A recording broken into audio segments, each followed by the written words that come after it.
Voor andere tijden over naar het gebouw van het Nederlands Instituut voor Beeld en Geluid.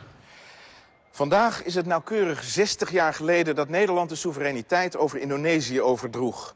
Daaraan vooraf ging zware strijd. 4 jaar onafgebroken oorlog waar zo'n 170.000 Nederlandse troepen bij betrokken waren. En vanavond gaan we u die strijd laten zien zoals u die nooit heeft gezien. Met de liedjes en de Sinterklaasfeesten van toen, maar ook met de guerrilla in de rijstvelden, de doden, de brandende kampongs.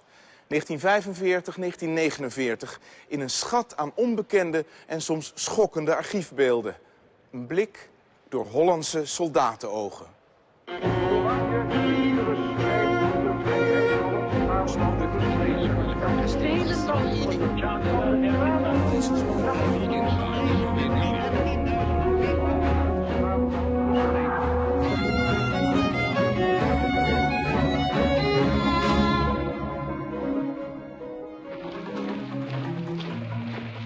Batavia, 8 oktober 1945.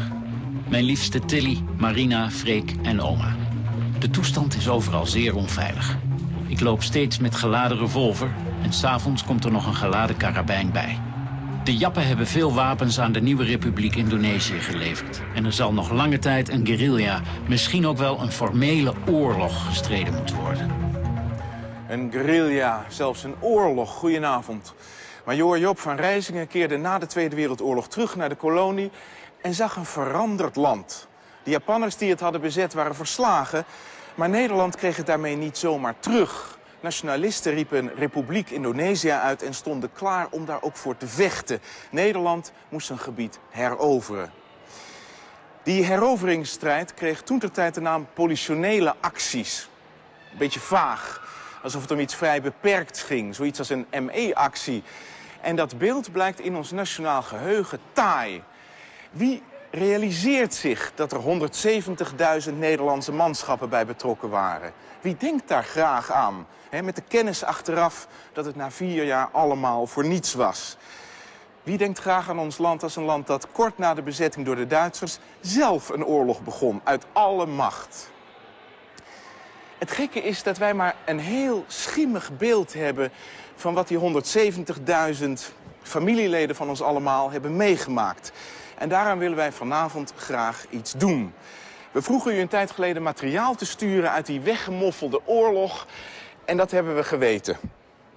Brieven, dagboeken, fotoalbums. Heel veel fotoalbums. En zelfs films. We zijn u daar ontzettend dankbaar voor en laten uit die veelheid nu fragmenten zien in een poging recht te doen aan de ervaringen van die jaren. Te beginnen in 1945, toen de eerste vrijwilligers vertrokken.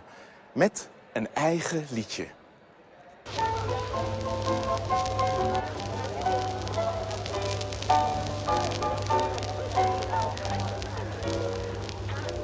Ik ga vrijwillig voor mijn land naar Insulinde. Vaarwel Marie, vaarwel Marie. Hou je maar taai en geef de groeten aan mijn vrienden. Vaarwel Marie, vaarwel Marie. Lieve meid, het valt me hard, maar ik moet gaan. Want voor mij is deze strijd nog niet gedaan. Holland zonder Surabaya, zonder Java en Medan. Dat is iets wat niet kan. Wees niet kwaad mijn snoetje, want ik doe mijn plicht. Heb geen angst, want terugkomen doe ik allicht. Mijn gedachten in de oost blijven bij jou. Holland, en jou blijf ik trouw. Ik ga vrijwillig voor mijn land naar Insulinde. Vaarwel Marie. Hou je maar taai en geef de groeten aan mijn vrienden. Vaarwel Marie, vaarwel Marie.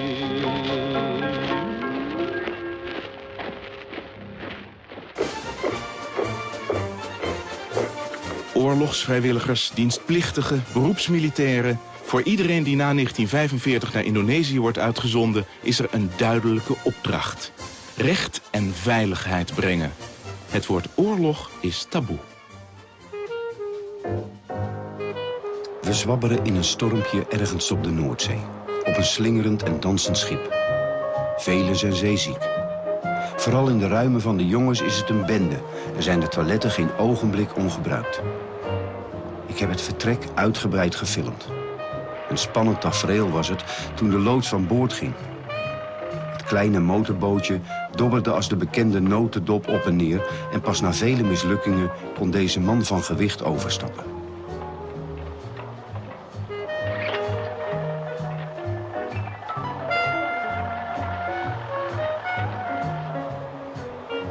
De klok werd een uur vooruitgezet. En om 10 uur begonnen de schroeven te wentelen en de vaart door het Suezkanaal was begonnen. Veel te snel trok Port Said aan ons voorbij.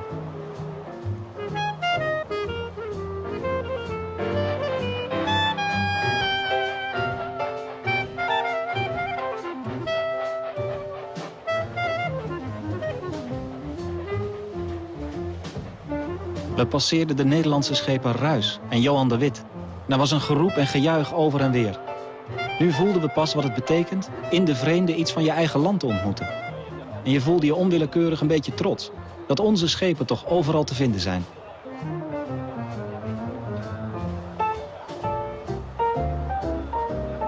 Van verveling merk je nog niet veel. Daarvoor is het te veel te zien. Straks wordt er op het dek film vertoond.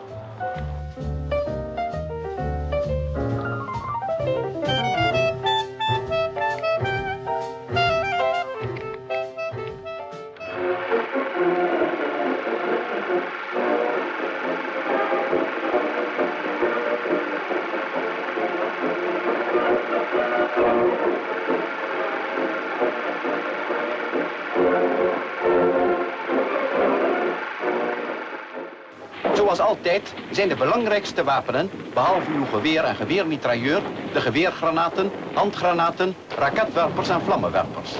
Da de bouw van de huizen in dit gebied lichter is dan in Europa, hebben vlammenwerpers meer uitwerking. Op de wegen zijn zeker sluipschutters verborgen. Deze moeten worden uitgeschakeld voordat u kunt zeggen dat de stad in uw bezit is. Hoewel enigen ervan zich zullen overgeven, zult u er waarschijnlijk veel meer moeten doden dan u er gevangen zult nemen. En u zult ze 1 voor 1 gevangen moeten nemen. Deze, in een Burmees dorp gedemonstreerde actie, toont precies de soort infiltratie welke nodig is om een kleine operatie succesvol te maken. De film hebben we achter de rug. Een moorddadig stuk over de techniek van straatgevechten. Zo van huis tot huis. Geen vertoning in zo'n rustige sterrenavond.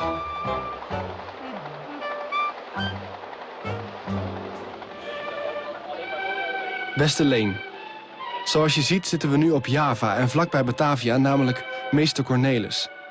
We zijn vorige week donderdag in Tanjung Priok aan land gegaan. Zodra we van boord af waren, liep je langs een kantinewagen waar je een koek en een blikje bier kreeg. En toen op de wagens die ons naar een kamp brachten dat vlak naast een kampong ligt.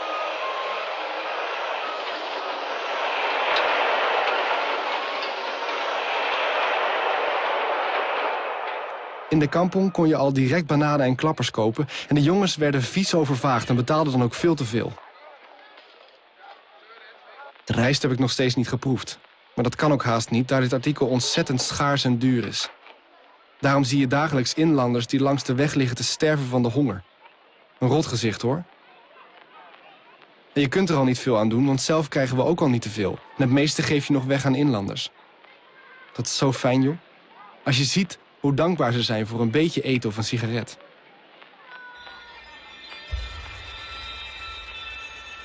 Na de dienst hebben we Surabaya bekeken.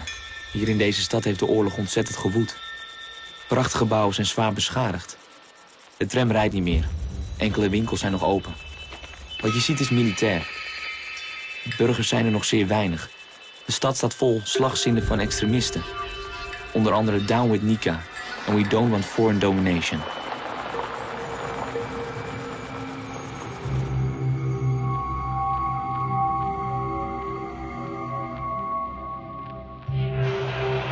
Lieve vader, moeder, Henny en Jan. We zijn maandagochtend veilig en wel in Tanjung Priok aangekomen. We zijn daarop met auto's vervoerd naar een doorgangskamp even buiten Batavia. Hier heb ik voor het eerst rijst enzovoort gegeten. Doch het staat me gauw tegen. Je moet er geweldig aan wennen. Afijn, dat zal wel komen. 'S Middags hebben we al een paar keer rijst gegeten. Ik zelf vind dat lekkerder dan aardappelen. Maar er zijn er nog die niet kunnen wennen aan dat hete spul. Mandiën is een speciale vorm van baden. Je staat voor een bak water en giet dan met een blik het koude water over je body.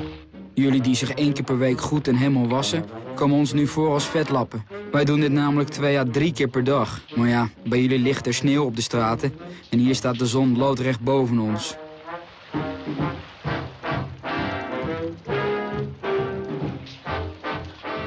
We staan om 5:30 op. Dan is het nog heerlijk koel. Iedere dag krijgen we sport om een harde body te kweken tegen de komende vermoeienissen. Gisteren hebben we onze eerste oefenpatrouille gelopen in de omgeving van het kamp. Iedereen was wild enthousiast. Eindelijk eens de ruimte. Het niets doen op de boot hing ons mijlenver de keel uit.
We hebben nog niet vaak het genoegen gehad ploppers te vangen.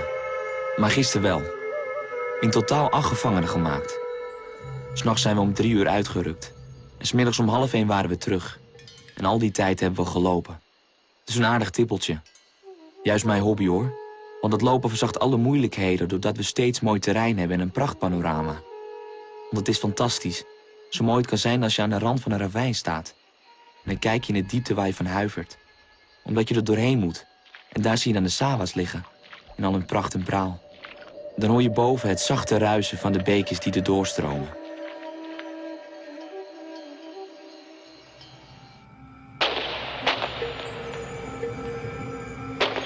...21 maart.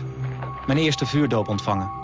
We rukten 's morgens met 15 man en de luid uit... om versperringen in vijandelijk gebied die de rampokkers op de weg hadden aangelegd op te ruimen. Opeens werden we van 3 kanten onder vuur genomen. We hadden bijna geen dekking.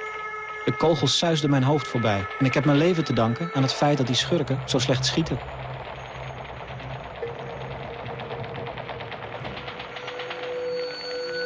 ...4 april. 'S avonds om 10 uur inval gedaan in 4 huizen... welke door onze spionnen waren aangewezen. 6 leden en leider van de Bermuda-moordenaarsbende gevangen genomen.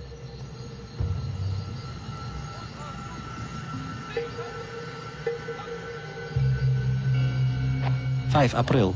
Wederom 2 leden van bovengenoemde bende gevangen genomen... en aan de oever van de Kali kapotgeschoten. 1 van hen was in het bezit van de ledenlijst der bende.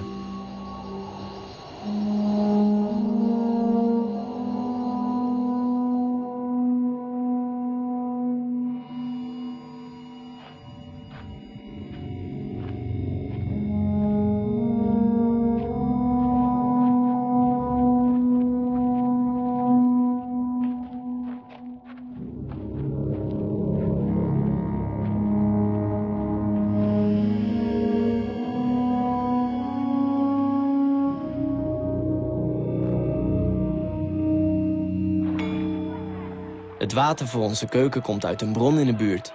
In die beek baden de kampongbewoners zich ook. Dat mag niet langer, want dat is gevaarlijk voor onze gezondheid. Daarom hebben we de omgeving ervan vandaag afgerasterd. Prikkeldraad hadden we zelf. De bamboepalen hebben we van een grote stapel genomen die daar in de omgeving lag. Een mooie boel. We pikken hier alles maar zo. Het is rot om zo te doen. Ik heb er soms een innerlijke tegenzin in. Je begint zo op die moffen te lijken, maar het is toch beslist nodig wat ik doe. Want op deze waterbron is onze compagnie aangewezen. En het is ook niet verantwoord als inlanders zich dan daarin baden en hun behoefte doen misschien. Het zou aanleiding kunnen zijn voor een niets ontziende ziekte-epidemie.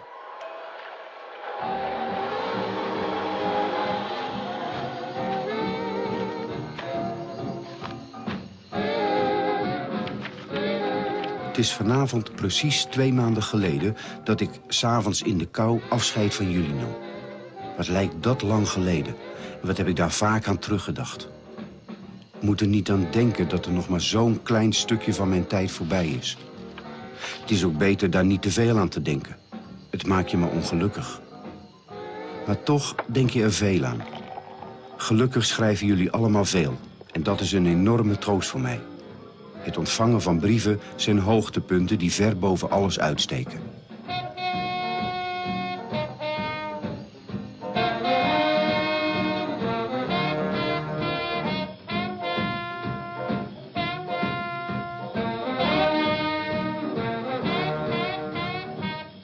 Liefste Mien, ik moest van u vandaan.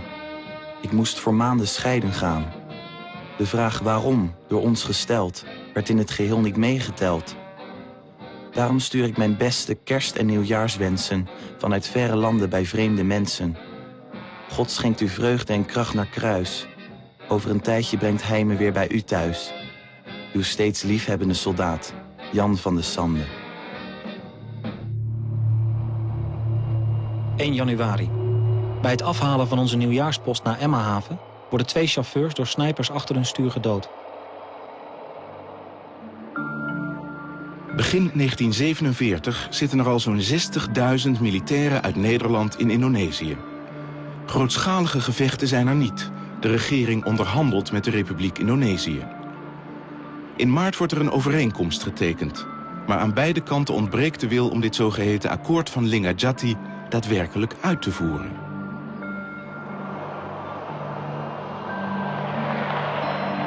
Hoe het hier verder nog ooit eens met de politiek zal aflopen, is mij volkomen een raadsel. Linggadjati schijnt slechts een plaatsnaam en een papiertje te zijn. Soms heb ik het idee dat wij, Holland, aan dit avontuur volkomen kapot zullen gaan. Al dat voedsel dat hier uit Amerika wordt geïmporteerd, hoe kunnen we dat op den duur betalen? Zo kan het toch niet blijven. 10.000 Hollandse soldaten in Indië zonder dat zij er iets doen. Ik kan me niet voorstellen dat we dit jaren kunnen bolwerken.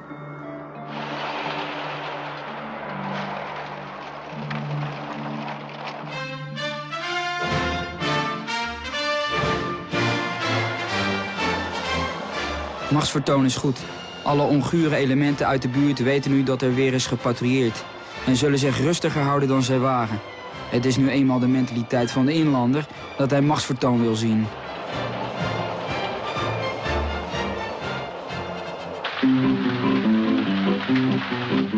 Toen men in Holland hoorde dat Maxim en René een reisje zouden maken naar de jongens over zee. Toen kwamen vele mensen eens even op bezoek en zeiden: voor je weggaat hebben wij nog een verzoek.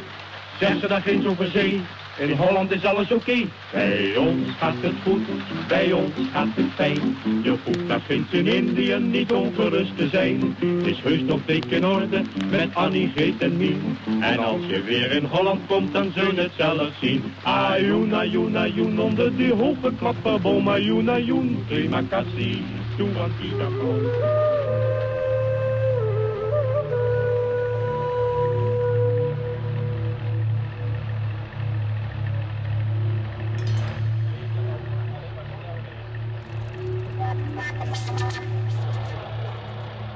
Er schijnt iets aan de hand te zijn. Ten eerste zijn we geconsigneerd. Ten tweede zien we verscheidene batterijen artillerie de weg opklimmen richting Tembang. In de loop van de morgen vertrekt een compagnie van ons met radio naar een post buitenaf. Vanaf die post loopt een weg richting Republiek. Deze weg moet op eventuele mijnen onderzocht worden en bewaakt blijven.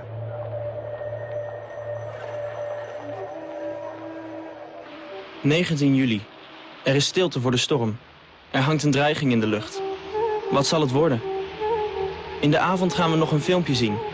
Nauwelijks zijn we daar, of er wordt omgeroepen dat alle militairen naar hun kwartieren moeten. Om 10 uur komt een sergeant voorlezen wat er te doen valt. Morgen alles inpakken voor een actie. Eindelijk zal het gebeuren. Nu zal er orde op zaken gesteld worden. Hele gebieden moeten bevrijd worden van de wanorde der ploppers.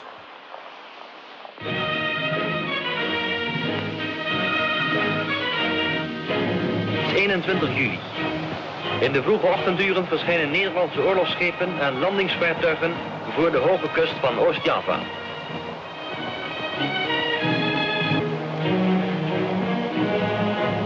De landingsvaartuigen schuiven onverstoorbaar op de kust af, terwijl vliegtuigen bescherming verlenen.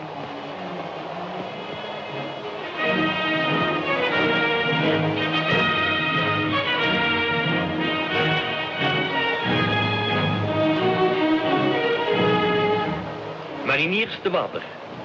Nog voor de drijvende pontons de schepen met de wal verbinden, gaat de eerste stootroep aan wal. Badend door het lauwwarme water. Ogenblikkelijk moeten de mijnopruimers aan het werk. De kust is bezaaid met deze gevaarlijke, onzichtbare hindernissen. 21 juli. Om 3 uur start de hele zaak. Voorlopig nog per vrachtwagen, maar snel gaat het niet. Er blijken veel versperringen op de weg te zijn. Die moeten opgeruimd worden. Het meeste moet met de hand gebeuren.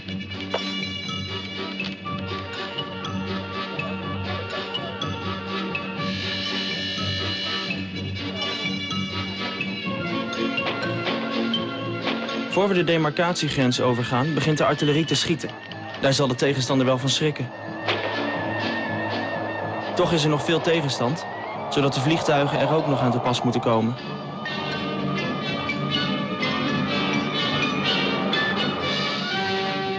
...22 juli. Wij, de Blauwe Compagnie, ontmoeten geen tegenstand. Wel zijn de meeste bruggen vernield en hier en daar zijn grote gaten in de weg.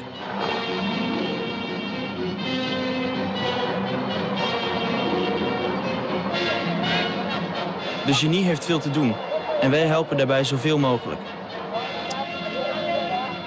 2 keer gebeurt het dat een vrachtwagen door een brug zakt en voor die weer op de weg staat is er heel wat afgezweet. 24 juli. De berichten over de gehele actie in geheel Indië zijn gunstig. Java moet al half bezet zijn. Dat gaat de goede kant op. Als ze nu maar doorzetten. 26 juli. Wij komen ongehinderd in Dhanorata. Ook daar is de bevolking blij als Tuan Blanda er weer is. Geen vijand te bespeuren. Maar hoewel, je weet het maar nooit. Hij kan zich makkelijk verschuilen onder de bevolking, in Burger. Er wordt hier honger geleden. Alles is verwaarloosd. 29 juli. In de middag ontmoeten we ploppers. Even wordt er fiks geschoten. 2 doden en 2 gewonden aan hun kant. Wij niets. 2 augustus. Kampong doorzoeken. Daar hebben we 3 uur werk mee. Niets te vinden. Is ook geen wonder, want eventuele ploppers hebben doorgaans geen uniform aan. Zij zijn dus niet te onderscheiden van de burgers. Zoek het dan maar uit. En de wapens hebben ze wel zo verstopt dat ze door ons niet te vinden zijn. Als we om 12 uur weer thuis zijn, is er post.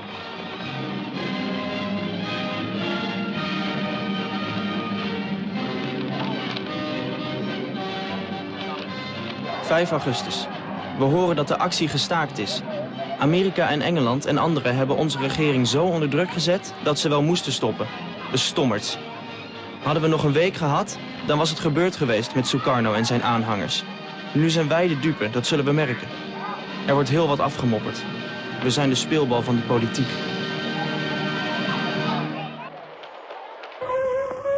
De afgedwongen wapenstilstand betekent voor Nederlandse militairen vooral eindeloze patrouilles lopen om het veroverde gebied te bewaken. Dat gebied heeft een enorme omvang en daar is de troepensterkte nauwelijks op berekend.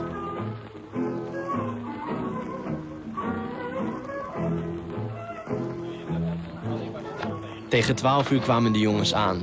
Verhongerd, niet geschoren, vuil, smerig en doodvermoeid. Het eten en lekkere chocolademelk stonden al klaar.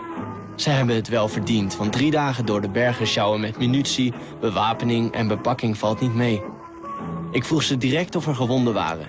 Het antwoord was nee. Ze zijn niet in contact geweest met de vijand, dus hebben ze het hele stuk voor niks gelopen. Dit is altijd hopeloos. 100 maal ga je weg en 100 maal ga, zie of hoor je ze niet en zijn ze alweer verdwenen. Afijn, we zijn blij dat ze weer thuis zijn.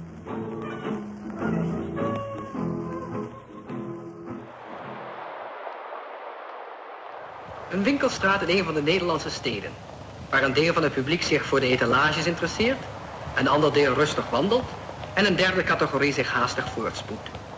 Men zou zeggen als overal ter wereld. Maar stelt u zich nou eens voor dat alle cafés verdwenen, alle cabarets en theaters. Nou goed, u zou het dan thuis zoeken bij uw boeken of bij de radio. Maar als die nou ook nog eens verdwenen. Je moet er niet aan denken.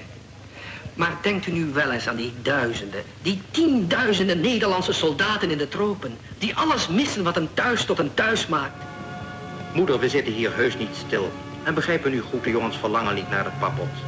Maar blijf ons van Nederland uit toch regelmatig een klein stukje thuis sturen. Maar u niet alleen. Juist. Niet alleen zij die een zoon, broer of verloofde in de Oost hebben. Wij Nederlanders zijn met z'n allen één grote familie. De jongens daar moeten worden geholpen. Steunt daarom de nieuwen die aangewezen is om daarvoor te zorgen. Helpt en steunt de plaatselijke comité's. Ons alle devies moet zijn, oké, wij leven mee met de jongens over zee. Want ze zijn wel uit het oog, maar ons hart is bij hen.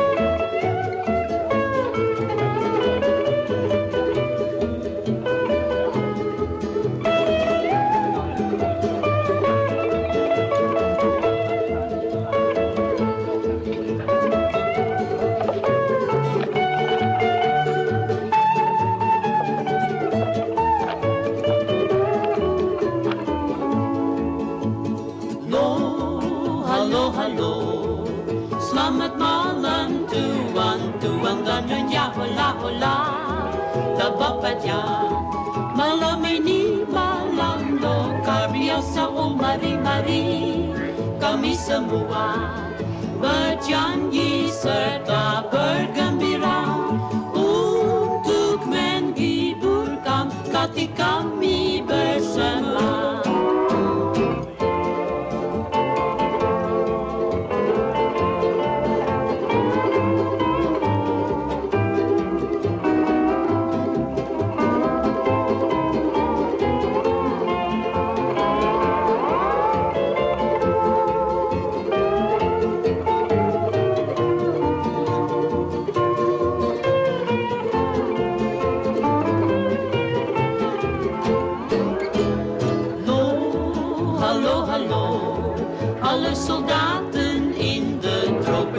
Zo Jean-Paul, Jean-Paul, dat is de groet die het beste bij de militairen doet. En in de stad en op het land staan alle mensen in de dessers aan de kant.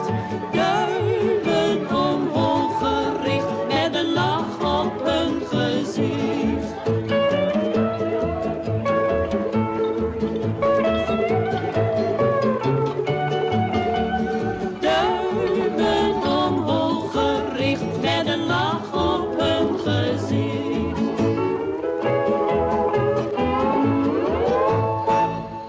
De post was weer goed vandaag. Hoewel, veel pakjes, weinig brieven. Ik keek natuurlijk uit naar mijn grammofoonplaatje, maar noppes. Ze komen anders wel af. Er zijn er plenty van ons bataljon die zo'n apparaat opgestuurd krijgen. Er schijnt nogal liefhebberij te zijn voor vrouwenstemmen. En bij mij niet anders.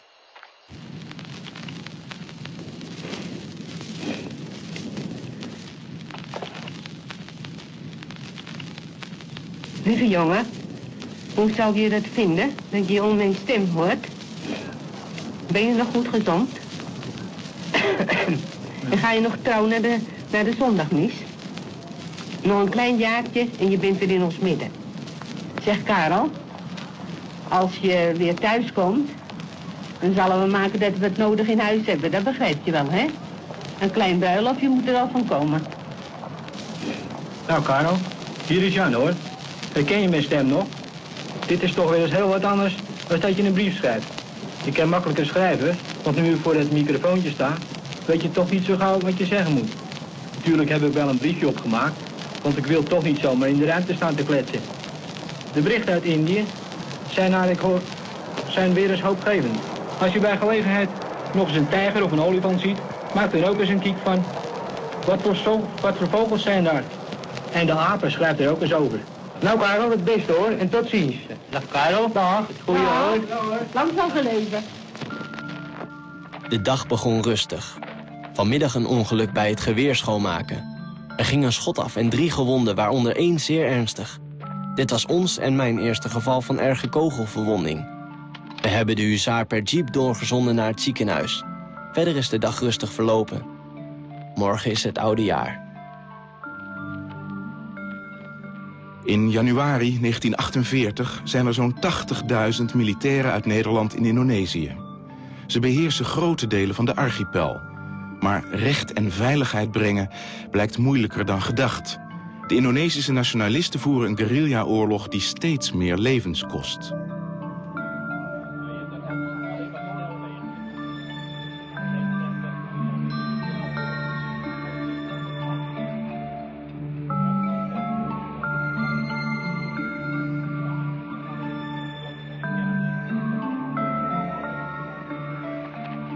Om 7 uur 's morgens staan we klaar met in totaal 21 man.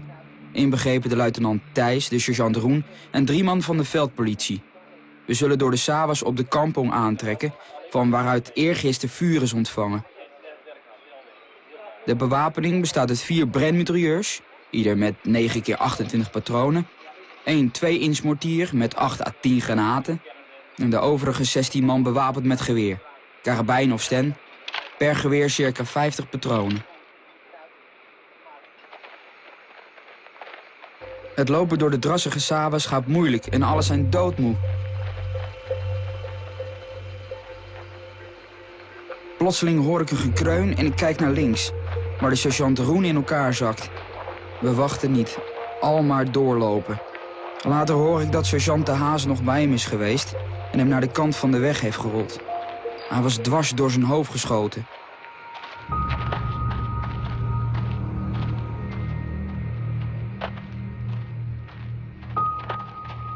Aan het eind is een van de jongens zo moe dat hij niet verder kan.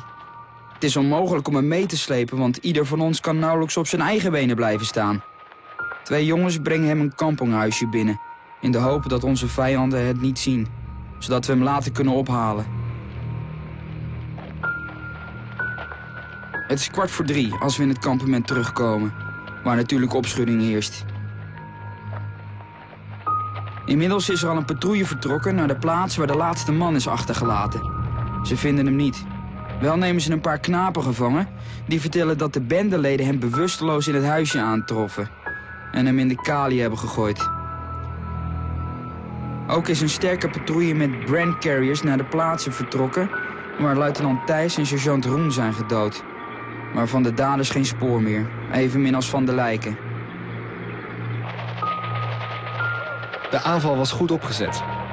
En dat we het er alle levend afgebracht hebben is alleen te danken aan het feit dat een Indonesiër vlakbij zijn doel zijn mond niet kon houden en Ayo Maju begon te schreeuwen, de bekende aanvalskreet, zodat we gelijk wisten waar ze zaten. Verder hebben we natuurlijk machtig gezwijnd. In totaal hadden we 1 gewonde. Daarna is er echter alweer heel wat gebeurd. Diverse zuiveringsacties gehouden, hetgeen ons ook 3 doden en 7 gewonden kostte. De stemming is hier nogal agressief, dat snap je. Vertel je over thuis maar niets. Moe zou zich maar ongerust maken voor noppes. Piet was met een vriend op een mijn gereden. Het was erg aangekomen. Piet's vriend miste na de ramp een been en lag maar te kermen. Ik ga dood, ik ga dood. Waarop Piet hem toeriep: ben je bedonderd, jongen? We komen er beide door. Daarna zei Piet niets meer, want hij geraakte in shock. Piet was er erg aan toe. Zijn beide bilspieren weggeslagen. Zijn rectum was verdwenen. De blaas kapot en zijn testikels bleken zoek. Uren en uren is Van de Wetering met hem bezig geweest. Toen Piet weer bijkwam, glimlachte hij flauwtjes en zei... Het komt best weer in orde, Dok. Zijn onverstoorbaar optimisme hield hem er bovenop. Nooit een traan heeft hij gelaten. Alleen toen hij op zijn brancard in het vliegtuig lag, was het mis. Hij huilde als een klein kind toen hij afscheid van de verplegers nam. Jullie bent zo best voor mij geweest, jongens. En nou moet ik weg.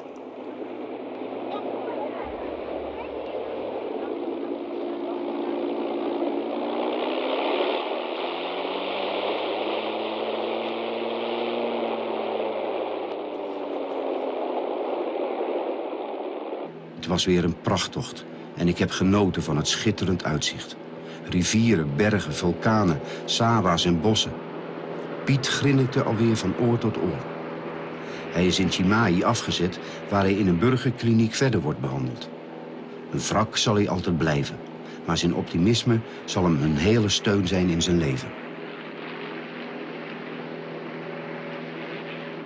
Tijdens het eerste mitrailleurvuur werd Jack Leijsenaar vol getroffen door 16 kogels in zijn gehele lichaam. We moesten hem op een brancard, gemaakt van een gammele tuinbank... en met behulp van 4 dragers uit de kampong terugbrengen naar de post Purwodadi. Door 2 ravijnen en afdalend uit de bergen. Na een uur ploeteren waren we bijna op de post... toen Jack Leijsenaar vlakbij de post op de brug over de Kali Beji aan zijn verwondingen overleed.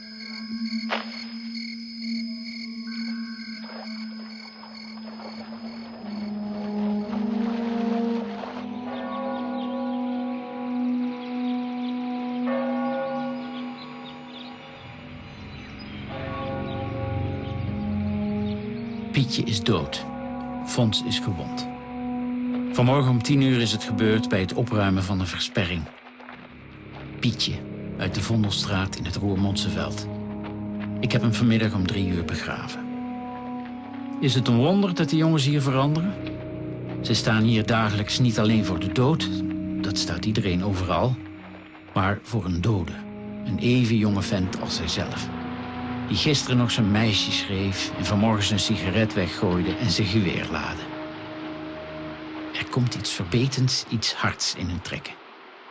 Sommigen kunnen er niet tegen. Wekelijks gaan er enkele terug naar Semarang. Heer, heus waar, soms weet ik het niet meer. Ons volk is toch niet het beroerdste? Wij hebben toch een geloof? Wij hebben een volksmoraal die toch niet slecht is?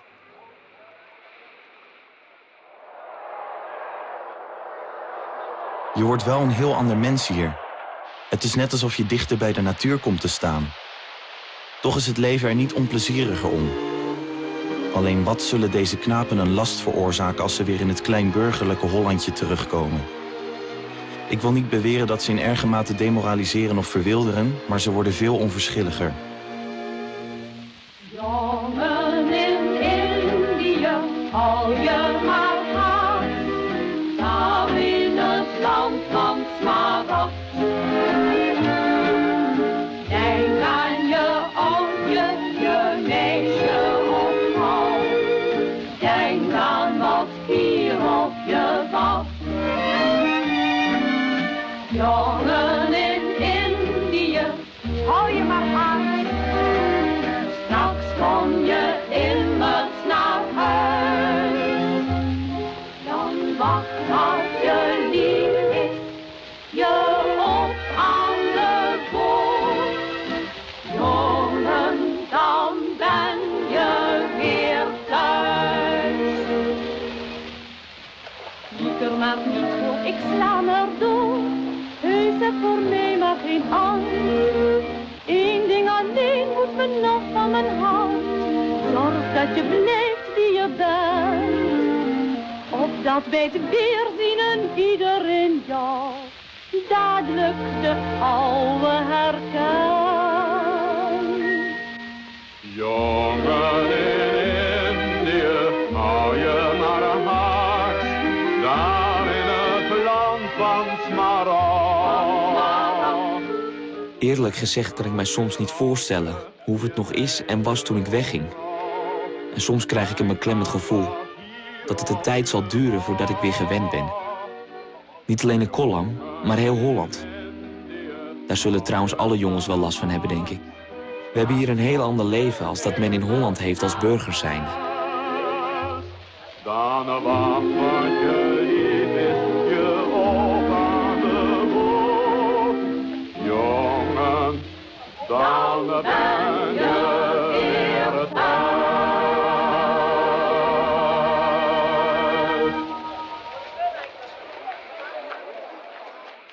Op nog geen 100 meter van ons vandaan lag een kampong, die volgens inlichtingen ook geheel fout was. We dreven nu de gehele mannelijke bevolking van deze kampong bijeen. Totaal plus-minus 50 man. Nu begon het onderzoek. Verschillenden werden ondervraagd om de inlichtingen die we reeds hadden bevestigd te krijgen. Eerst wilden ze niets zeggen, maar slagen en stompen links en rechts brachten op andere gedachten.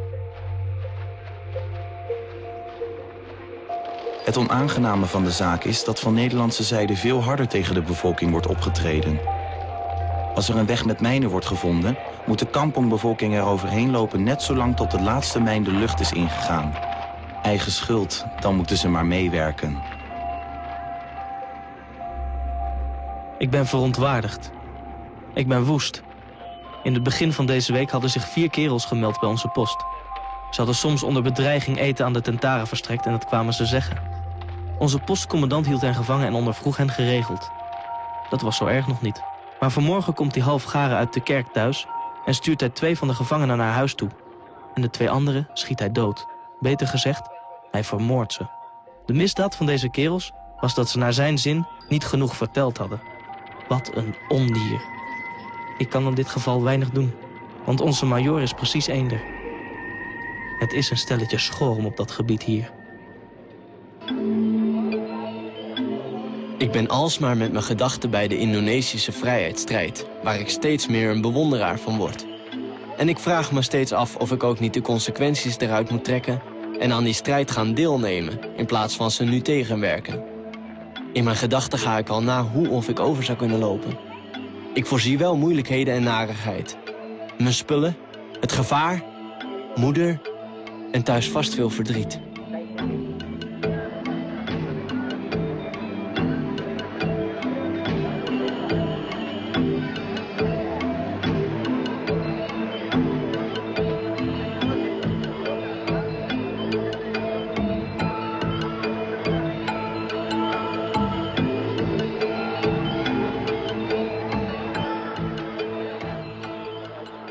Post Sebalu meldt het gooien van 2 handgranaten naar hun post. Gelukkig zonder gewonden of schade. Alsmede het ontdekken door een patrouille van een trekmijn over de weg. Je schrikt toch wel even bij dit laatste bericht. Want over die weg zijn wij al dikwijls gereden. En ook onze fouragewagens gaan er geregeld over. Daarom hebben ze vermoedelijk ook die mijn geplaatst. Om ons te treffen.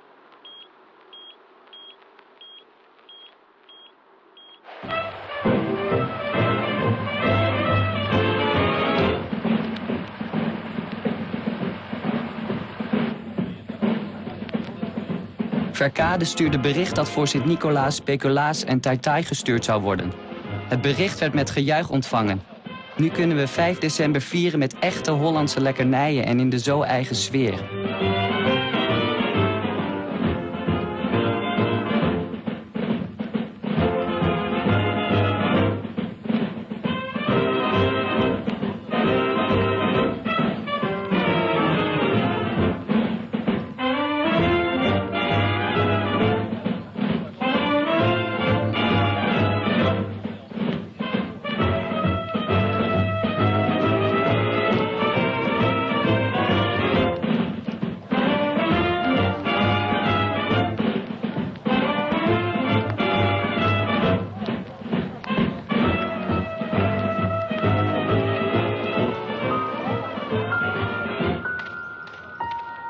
Geliefden, in de hoop dat dit postblad nog wegkomt, schrijf ik. Ik zit op een veldbed, een wat ongelukkige houding. Ik kan niet veel schrijven, daarvoor ontbreekt de tijd. Het is niet onmogelijk dat wij aan een actie beginnen. Misschien kan ik enige tijd niet schrijven. Wees ervan overtuigd dat ik niet roekeloos ben en de dingen nuchter zie. Maak jullie niet ongerust, God is overal. Onze stemming is goed.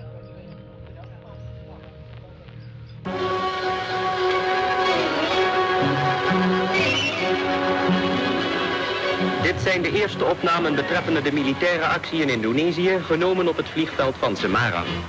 Troepen klaar voor het vertrek per vliegtuig naar de Republikeinse hoofdstad in de ochtenduren van zondag 19 december. Zij behoren tot de eersten die voet zullen zetten op Republikeinse bodem in een actie die even onvermijdelijk als noodzakelijk is om Indonesië voor algehele chaos te behoeden.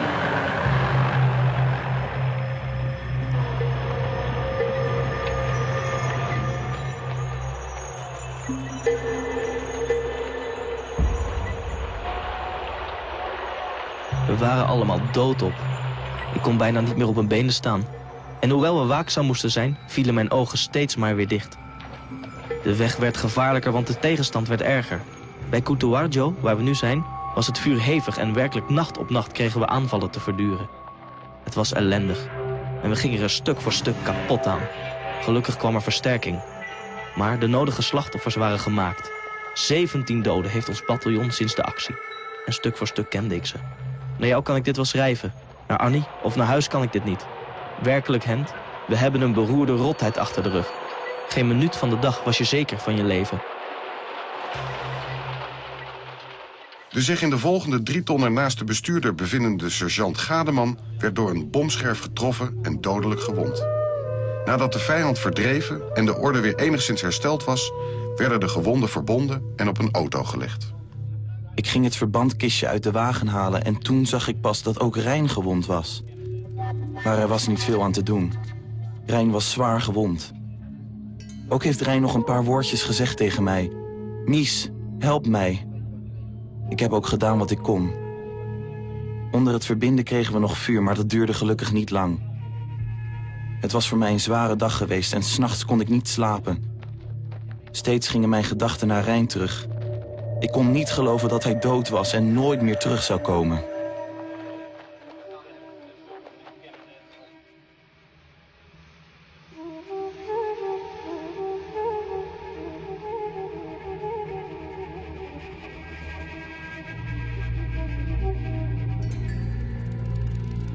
In het voorjaar van 1949 sneuvelen er per maand 160 Nederlandse militairen. De tweede militaire actie loopt uit op een politieke mislukking. De hele wereld keert zich tegen ons land. Veroverde gebieden moeten terug naar de Republiek Indonesië. Beste Leen, voor de jongens in Jogja is het hard om nu weer de kisten te moeten pakken en hun plaatsen af te staan aan de beruchte Siliwangi-divisie. Wat zal de bevolking daarvan denken? Een bepaald fraaie rol spelen we hier zeker niet. Al wordt hij dan misschien opgedrongen. We hebben de laatste jaren wel een goede beurt gemaakt in Indië, hoor. Vermoedelijk hadden we beter weg kunnen blijven. Want Indië zelf leidt er nog het meeste onder. Niet erg opwekkend, hè? Hoeft ook niet altijd.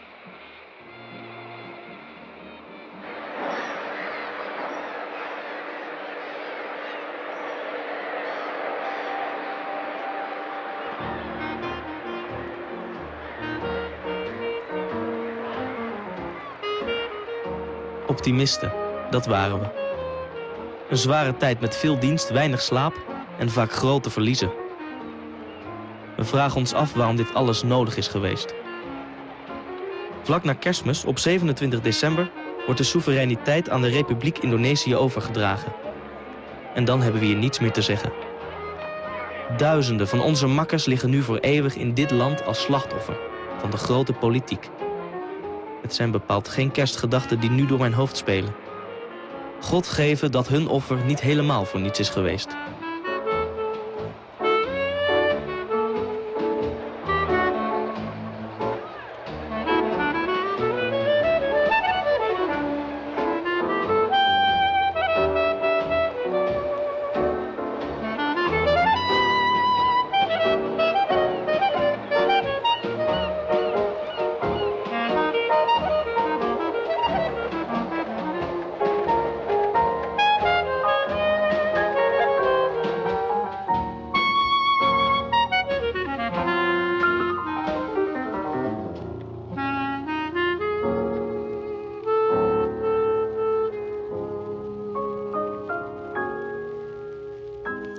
Oost-West, thuis best lachende gezichten. Maar na de eerste dagen gingen veel van de mannen zich toch afvragen of hun ervaringen wel net zo welkom waren als zijzelf. Begrepen mensen wat ze hadden meegemaakt? Wilden mensen het wel weten na zo'n trieste nederlaag? Ons land bleek andere dingen aan het hoofd te hebben. We moesten aan het werk, de wederopbouw. En ook jongens uit Indië moesten weer hun steentje komen bijdragen. Het ging om de toekomst van het vaderland, niet het verleden. We gingen niet nakaarten. Zo bleven velen die in Indonesië gevochten hadden alleen met hun gedachten aan de 6000 Nederlandse doden, de 100.000 Indonesische doden. Aan de vraag of het ergens goed voor was geweest. De vraag die je niet hardop stelt, omdat je het antwoord eigenlijk wel weet. Daar laten we het bij, met dank aan al uw opgestuurde documenten. Maar Geschiedenis 24 gaat door. Tot 4 uur vannacht staat het kanaal volledig in het teken van ons Indië en het afscheid daarvan. Dit was Andere Tijden, terug naar de onze, tot 7 januari. Dan nemen we een voorschot op het rapport van de commissie Davids over Irak. Met een uitzending over het Srebrenica-rapport dat het tweede kabinet Kok ten val bracht.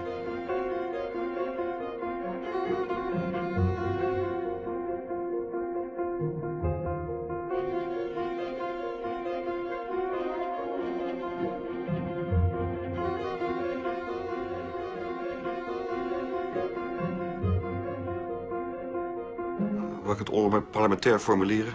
Dit wordt dikke shit. Zoekt u hulp naar aanleiding van deze uitzending? Dan kunt u nu en elke werkdag van 9 tot 6 uur bellen met Correlatie op nummer 0900 1450. U kunt ook een vraag stellen via www.correlatie.nl.